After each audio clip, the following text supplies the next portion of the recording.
오늘 말씀의 제목은 죄와 두려움, 죄의 두려움 이렇게도 이야기할 수 있을 것 같고 죄와 두려움으로 이야기할 수 있을 것 같습니다. 마가복음 6장 20절의 이제 중간 부분에 보면 거룩한 사람으로 알고 두려워하여 두렵다라는 단어가 나오고 금방 읽은 마태복음 14장 5절에 보면 헤롯이 요한을 죽이려 하되 무리가 그를 선지자로 여김으로 그들을 두려워하더니라고 되어 있습니다. 그들을 두려워한다. 지금 두 구절 다 두려움에 대한 이야기가 나오고 있습니다. 오늘 본문에 나온 헤롯의 그 두려움을 한번 생각해 보겠습니다. 헤롯은 지금 분봉왕이었습니다. 그 지역에서는 가장 영향력이 있고 가장 힘이 있고 가장 자기의 그 어떤 영향력이 큰 사람이었습니다. 권력을 가졌으면 그 지역에서는 어쩌면 가장 당당하고 가장 뭐라 그럴까요? 자신감이 넘쳐야 되는데 두려움에 사로잡혔다라는 거예요. 왜 이렇게 두려움에 사로잡혀 있을까요? 사람은요, 죄가 개입이 되면 어떤 위치에 있든지 어떤 능력을 가지고 있느냐에 상관이 없이 사람은 두려움이 찾아오게 됩니다. 세례 요한이 외치는 말이 자기에게 틀린 말이 하나도 없거든요. 그리고 자신을 괴롭게 하고 힘들지만 다 옳은 말이거든요. 그러니까 어떤 누구에게나 죄를 짓게 되면은 그 죄는요, 그 사람에게 무조건적으로 두려움을 주게 되어 있습니다. 그 사람은 두려움이 다가오게 되어 있다라는 거예요. 그런데 이 헤롯의 오늘 본문의 모습을 보면 이렇게 두려워하는 이유가 세 가지가 나옵니다. 그 세 가지에 대해서 우리가 먼저 좀 생각을 해볼게요. 마태복음에서 헤롯이 두려워하는 이유 첫 번째는 뭐냐면 세례요한을 죽이고 싶은데 무리들이 그 사람을 선지자로 여겨요. 그러니까 누구를 두려워하게 되냐면 무리들을 두려워하게 됩니다. 여론의 압박을 느끼고 있는 거예요. 사람들의 눈치를 보게 되는 거예요. 마가복음에서는 이 측면이 아닙니다. 마태복음에서는 뭐라고 그랬죠? 사람들의 무리들의 눈치를 보는 어떤 그런 건데 마가복음엔 이 관점이 완전 틀려요. 이런 정치적인 이유보다도 헤롯 자신의 양심의 소리예요. 이거는 양심의 소리. 그렇게 두려움이 표현되고 있습니다. 두 개가 완전히 틀립니다. 정확히 보셔야 돼요. 그러니까 시작은 무리에 대한 두려움이에요. 피부로 완전히 느껴지게 됩니다. 그런데 그 내면의 더 깊은 곳에 있는 진정한 두려움은 뭐예요? 양심의 두려움, 죄에 대한 자책입니다. 거기에 또 다른 하나의 시각이 있습니다. 누구냐면 헤로디아가 등장하게 됩니다. 헤로디아의 의도까지 이제 더해지게 돼요. 헤로디아는 누구냐? 자기 동생의 아내입니다. 그리고 헤롯이 동시에 좋아하는 여자입니다. 그러니까 왕이면서도 욕심이 있고 정욕에 사로잡혀 있는 헤롯은 어떻게 돼요? 그녀의 눈을 두려워하게 됩니다. 자, 그러면 세 가지가 다 나왔어요. 어떻게 될까요? 이처럼 죄가 있으면 두려워하는 것이 굉장히 많아지게 됩니다. 자기를 둘러싸고 있는 모든 관계, 또 자기 자신, 사람들, 또 자기가 좋아하는 것마저도 뭐예요? 자기를 힘들게 해요. 두렵게 만든다라는 거예요. 이게 이제 성경에서 얘기해 주는 그 진리의 말씀입니다. 뭐냐면 사람들이 당당하게 살아가지 못해요. 위축이 돼요. 자기가 누릴 수 있는 자유를 누려요, 못 누려요? 못 누려요. 자기가 가장 영향력을 행사하는 그 지역에서마저도 그 사람들을 다스려야 되는데 그 사람들의 눈치를 보죠. 자기가 자기 마음을 컨트롤을 안 되는 거죠. 또 자기가 좋아하는 사람에게 눈치를 보게 되는 거죠. 헤롯의 이 세 가지를 말씀드렸습니다. 사람들의 눈치, 양심, 또 자기의 욕심과 정욕, 이 세 가지예요. 이런 것들이 사람을 어떻게 돼요? 자유롭지 못하게 만들고 사람을 비참하게 만들고 사람을 위축되게 만들고 신앙 안에서 자유함도 못 누리게 만들고 그렇게 되는 거예요. 그리스도인들은 이 세 가지에서 어떻게 돼야 할까요? 자유로워지셔야 돼요. 이 세 가지에서 절대적으로 매여서 유혹에 넘어가면 안 된다는 것입니다. 이 세 가지 중에서 욕심과 양심은 어떻게 될까요? 욕심과 정욕 이게 하나죠. 그리고 양심이죠. 이거는요. 웬만하면 같이 따라다닙니다. 이 두 가지는 같이 따라다녀요. 독일의 화가 중에 비렐름 트리부너라는 화가가 있었습니다. 이 사람이 초기에는 별로 유명하지 않았어요. 근데 갈수록 이제 유명해져요. 유명해지면 어떻게 돼요? 작품의 값이 막 뛰잖아요. 그래서 웬만큼 이제 부자가 되었어요. 그러니까 이 사람이 아쉬운 거예요. 자기가 유명해지고 나니까 자기가 예전에 그린 그리고 헐값에 팔았던 그런 그림값들이 다 뛰기 전에, 더 뛰기 전에, 그 값이 뛰기 전에 다시 다 사들이고 싶은 거예요. 그래서 더 큰 부자가 되고 싶은 그런 욕심이 생긴 거예요. 그래서 자기의 그 초기에 팔았던 그 작품들을 수집하기 위해서 변두리에 있는 이제 그런 어떤 미술상들을 돌아다니기 시작합니다. 그냥 자기는 그 사람이 아닌 것처럼, 그냥 미술가에 대한 작품들을 수집하는 사람인 것처럼 행색을 하고 돌아다녀요. 들어가서 자기의 초기 작품을 보면서 이제 흥정을 하기 시작합니다. 그런데 이미 그때는 이 트리부너라는 사람은 너무나 이제 이름이 잘 알려진 상황이에요. 그래서 오래된 낡은 그림인데도 불구하고 주인이 너무나 높은 값을 부르는 거예요. 그래서 이 트리부너가 이야기를 하게 됩니다. 자기가 트리부너가 아닌 것처럼 속이는 거죠. 욕심과 정욕이 생기면은요, 양심이 망가져 버려요. 트리부너가 자기가 아닌 것처럼 속이게 욕심이 생기다 보니까 아닌 척하면서 아무리 트리부너의 그림이지만 이렇게 색채도 구성도 엉망인데 뭐 이렇게 비쌉니까? 주인과 계속 흥정을 하면서 그 트리부너의 그 작품을 계속 깎아내려요. 욕심과 정욕 때문에 양심이 작동을 안 해요. 절대적으로. 그리고 이제 그림을 혹평한 다음에 최대한 깎을 대로 깎아버린 거예요. 깎아가지고 이제 작품을 주고 기분 좋게 룰루랄라 하고 이렇게 나오는데 그 트리부너의 뒷모습에 대고 주인이 이렇게 크게 외치는 것입니다. 안녕히 가세요, 트리부너 씨. 오늘 선생님이 하신 말씀에 대해서는 책임을 지셔야 합니다. 그러면서 이렇게 이야기를 합니다. 아마도 본인이 평가하는 것이 가장 정확하지 않을까요? 여러분, 욕심과 정욕이 양심에, 하나님께서 기본적으로 주신 양심을 작동하는 걸 망가뜨려 버려요. 우리가 만약에요, 이 땅에 살아가면서 욕심과 정욕이 여기에서 자유하지 못하면은요, 신앙은 고사하고요, 예수 그리스도의 장성한 분량에 이르기까지는 고사하고요, 그 양심마저도 어떻게 돼요? 작동을 안 하게 돼요. 그럼 모든 것이 다 두려워요. 모든 것이 다 두려워요. 여러분, 우리들은 어떤 이익을 추구하기 위해서 위선을 부리고 그릇들에게 경건의 옷을 입고 또 잘못된 뭔가 평가를 내리는 어떤 그런 잘못을 범할 수 있다라는 거예요.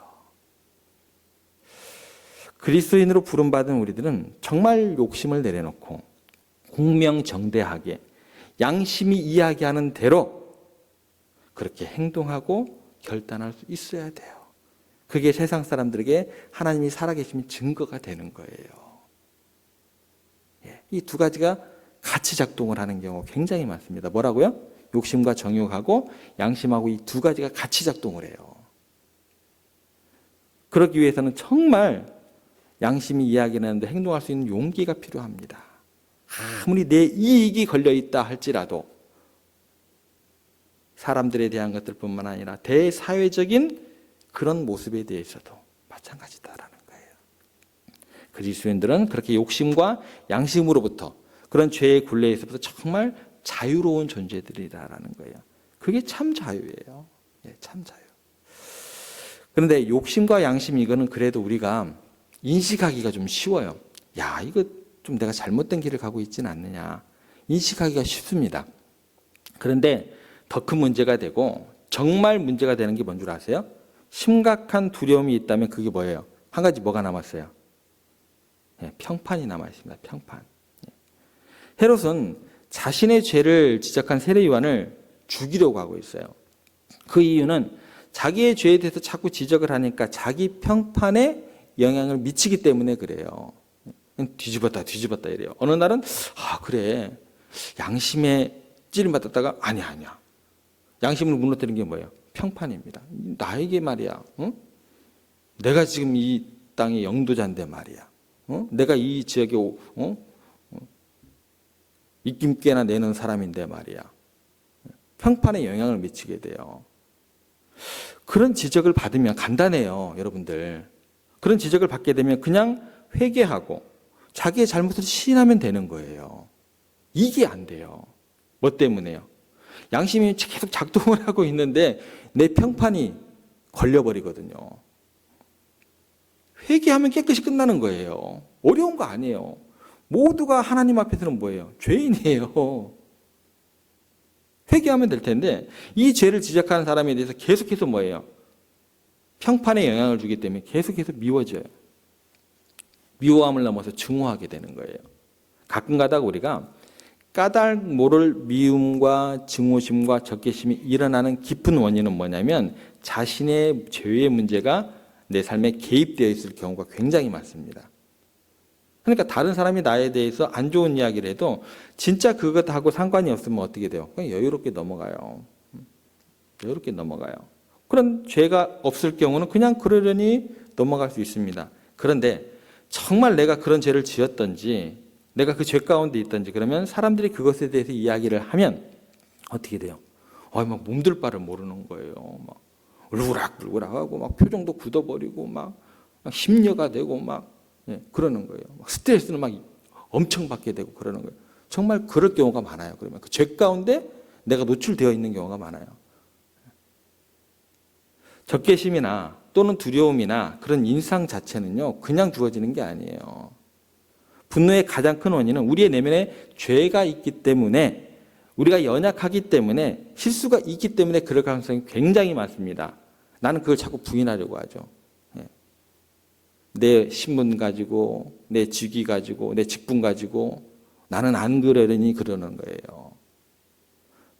물론 여기에서 자유로운 사람이 하나도 없다라는 거예요.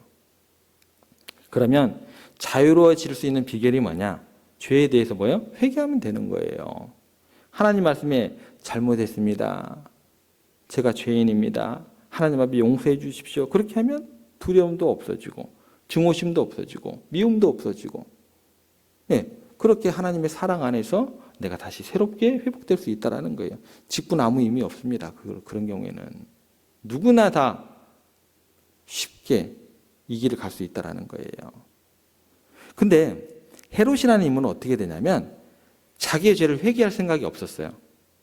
그런데 죄를 누리면서 평가도 좋게 받아야 돼요. 이게 가능하지 않거든요. 죄를 누리면서 평가도 좋게 받고 또 자기의 양심도 자유케 되기를 원했어요. 이게 될까요? 안 됩니다. 이 세 가지가 같이 뭉뚱그려 돌아가지 않아요. 죄를 누리고 있는데 그게 되냐는 거예요. 그래서 최대한 좋은 방법이라고 생각한 것이 꾀를 낸 게 뭘까요? 이런 꾀는 괜찮겠다 내고 헤롯이 꾀를 낸 게 뭐냐면 죄도 누리면서 여론평가도 좋게 해결하는 방법이 혼자 꾀를 낸 게 뭐냐면 세례 요한을 죽이지는 않아요. 죽이지를 않고 어떻게 해요? 가둬놓는 거예요. 소리도 안 나가게 하고 가둬놓는 게 왜 이랬을까요? 그 정도가 되면 사람들이 생각하기에 헤롯이 세례 요한 많이 봐줬다. 안 죽였네? 그냥 가두기만 했네? 사람들에게 적당하게 옹호도 받을 수 있는 것으로 생각을 한 거예요. 여러분, 우리들이 이 죄에 대해서 자유로워지는 방법은 지적하는 사람의 소리를 안 듣거나 무시하거나 또한 가두거나 그런 게 아닙니다. 자기의 죄를 회개하는 길밖에는 없어요. 결과적으로는 어떻게 돼요? 세례 요한 죽여요. 두려움을 벗어나는 길은 회개라는 그 길밖에 없다라는 것입니다. 만약에 요한과 자기 둘만 있었다고 한다면 뭐예요? 당사자들만 있는 거예요. 그 가운데 누가 있어요? 하나님만 바라보고 있다고 한다면, 사람들은 다 없다고 한다면, 그 당사자들만 있고 하나님만 계시다고 한다면, 사람들은 없다고 한다면 이렇게 요한을 잡아 가뒀을까요? 잡아 가두지 않았어요. 그런데 헤롯은 하나님 앞에서 자신의 모습보다도 사람들 앞에서의 내 모습이 어떤가, 거기에 얽매이다 보니까 여론을 두려워하기 때문에 우리 무리들의 그 평가를 의식하게 되고 자기의 지도력의 누수가 되기도 하고 여론이 나빠지게 되는 요한의 지적을 두려워하게 되는 거예요. 너무나 많은 사람들이 이렇게 사람들의 평가에 대한 두려움에 사로잡힐 수 있다는 것입니다. 여기에 너무 얽매이다 보면 늘 어떻게 돼요? 눈치를 보게 되고 두렵게 되고 또 쉽게 화를 내게 되고 불평의 말이 나오게 되고 그렇게 살아가는 거예요. 주님께서 주는 화평, 평안 그런 게 없는 것이 되게 됩니다. 그래서 늘 두려움을 느끼게 되는 거예요. 여러분, 하나님을 유일한 두려움의 대상이 될 때 사람들은 어떻게 돼요? 자유하게 되는 거예요. 벵겔이라는 신학자가 이런 말을 했습니다. 하나님만 두려워하는 사람은 하나님이 아닌 것에 대해서는 아무것도 두려워하지 않는다. 그러나 하나님을 두려워하지 않는 사람은 하나님 외에 모든 것을 두려워한다. 하나님이 나를 어떻게 보내시는지, 하나님이 나를 인정해 주시는지, 내가 하나님 앞에 떳떳한가, 이것만 생각하면 모든 사람에 대해서, 또 내 양심에 대해서, 그리고 어떤 상황 속에서도 어떻게 돼요? 자유할 수 있다라는 거예요. 하나님을 경외하는 사람 모든 것에서 정말 자유로운 사람일 수 있다라는 것입니다. 여러분, 이렇게 새벽 기도에 나오시는 이유는 여러분들께서 어떤 실패나 어떤 일들에 대한 두려움 때문이 아니라 하나님을 향한 그 경외감, 오직 하나님을 의식하는 그런 생각 때문일로 믿습니다. 여러분 꼭 하나님의 은혜 안에서 하나님을 경외하시기 바랍니다. 그럴 때 모든 곳에서, 모든 상황 가운데서 자유해질 수 있습니다. 제가 목회를 하신 지 한 20년 됐습니다. 제가 목회를 하면서 아버지로부터의 등급뿐만 아니라 제가 경험을 통해서도 그렇게 지금 배워나가고 있어요. 늘 이것을 잊지 않으려고 합니다. 사람의 눈치를 보거나 사람을 의지하거나 사람을 두려워하지 않고 정말 하나님을 바라보고 정말 하나님을 두려워하면서 하나님이 원하는 말씀 1.1핵도 어긋남이 없이 가감 없이 하나님의 마음을 전달하는 목회를 하려고 부단히 노력하고 애를 쓰고 있습니다. 물론 더욱더 가감 없는 하나님의 말씀을 전해야 되기 때문에 더욱더 예의 범절을 갖춰야 하는 저고, 더욱더 고개 숙여 인사해야 되는 저고, 하나님의 뜻에 합당하게 행동하려고 그렇게 노력하는 목회의 길을 가려고 노력하고 있습니다. 어떤 사람도 하나님을 두려워하는 사람을 좌지우지하려고 하면 안 됩니다. 그건 하나님을 대적하는 것이 됩니다. 저는 여러분들도 삶에서 그런 자유함을 누리게 되기를 소망합니다. 오직 하나님 한 분만을 경외하기 때문에 그 하나님을 사랑하는 마음으로 누가 인정을 하든 하지 않든 열심으로 최선을 다해다 봉사하다가 남들이 칭찬이 없고 인정함이 없고 남들이 오해해서 내가 억울하게 속이 상하고 누명을 쓰게 되면 그만큼 큰 하늘의 상급이 쌓여 있을 것이다. 그 약속의 말씀을 붙드시고 그 안에서 자유하시길 바랍니다. 철인 정치를 했던 독일의 비스마르크가 아들에게 이 같은 편지를 보냈습니다. 내가 오늘 한 일에 대하여 내일 다른 사람들의 여론을 들어보면 태반이 잘못되었다. 그러니 남의 칭찬을 받는다고 하여 기뻐하지 말고 남의 비난을 받는다고 하여 실망하지도 말아라. 본디 인간이란 이러나 저러나 잘할 수 없게 되어 있다. 또 후세에 이름을 남기겠다는 사람도 있으나 지극히 어리석은 생각이다. 지금 나와 함께 있는 사람들도 내 마음을 알아주기 어려운데 어찌 100년 후에 1000년 후에 사람들이 내 마음을 알아줄 수 있겠는가?